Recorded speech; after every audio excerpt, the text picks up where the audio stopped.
بسم اللہ الرحمن الرحیم۔ شروع کرتا ہوں اللہ کے نام سے جو نہایت مہربان اور رحم کرنے والا ہے۔ آج میں آپ کو ایک شیطان اور انسان کے بارے میں بتانے جا رہا ہوں۔ کہتے ہیں کہ ایک دفعہ شیطان کسی انسان کے ہتھے چڑھ گیا۔ اس شخص نے شیطان کو کافی لتاڑا، خوب برا بھلا کہا اور تمام برائیوں کا ملبہ اس پر ڈال دیا۔ شیطان کہنے لگا کہ میں ان میں سے کسی برائی اور گناہ کروانے کا ذمہ دار نہیں ہوں، میں یہ ثابت کر سکتا ہوں۔ یہ سن کر وہ شخص بڑا حیران ہوا کہ یہ کیسے ممکن ہے۔ شیطان اس کو بازار کی طرف لے گیا۔ بازار میں داخل ہوتے ہی وہ ایک حلوائی کی دکان شیطان نے بازار دیکھ کر کہکے لگاتے وہ بولا، میرے ساتھ آؤ، میں بتاتا ہوں کیا ممکن ہے اور کیا ناممکن ہے۔ یہ کہتے ہی وہ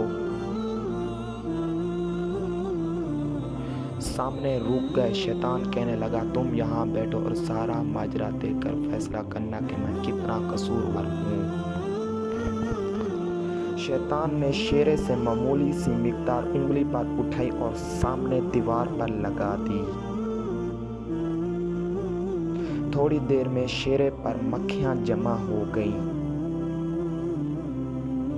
یہ دیکھ کر چھت سے ایک چھپکلی مکھیوں پر چپٹنے لپکی چھپکلی کو نیچے آتے دیکھ کر مکھیاں جمع ہو گئیں۔ یہ دیکھ کر دکان کے کونے میں دبکی بلی آہستہ آہستہ آگے سرکنے لگی۔ بلی آہستہ آہستہ آگے سرکنے لگی۔ دفتر ایک شخص اپنے پالتو کتے کے ساتھ دکان کے سامنے گزر رہا تھا۔ کتے کی نظر جوں ہی چھپکلی پر پڑی، چپٹتی بلی پر پڑی۔ کتا بلی کو پکڑنے حملہ آور ہوا۔ مٹھائی کے تھیلوں کی طرف بھاگتی کتے نے اس پر چھلانگ لگائی۔ نتائج انتہائی بھیانک تھے۔ مٹھائی تھال زمین بوس ہو چکے تھے، شیشے کے رینگ ٹوٹ کر بکھرنے پڑے تھے۔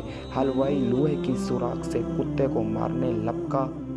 اتنے میں کتے کا مالک سامنے آ گیا۔ دونوں میں تکرار شروع ہو گئی جو جھگڑے میں بدلتے ہی مار کٹائی تک جا پہنچی۔ ایک کا سر پھٹا، دوسرے کی ناک ٹوٹی۔ لوگوں کا جم غفار اکٹھا ہو گیا۔ بات تھانہ کچہری تک پہنچ گئی۔ شیطان نے اس شخص کو مجمع سے الگ کرتے ہوئے کہا، اس سارے معاملے میں شیرہ لگانے کے علاوہ میرا کوئی قصور نہیں ہے۔ وہ شخص ہکا بکا رہ گیا اور شیطان باتچیں لگاتے ہوا نکل گیا۔ آپ سب دوستوں کا شکریہ ویڈیو دیکھنے کے لیے۔ والسلام۔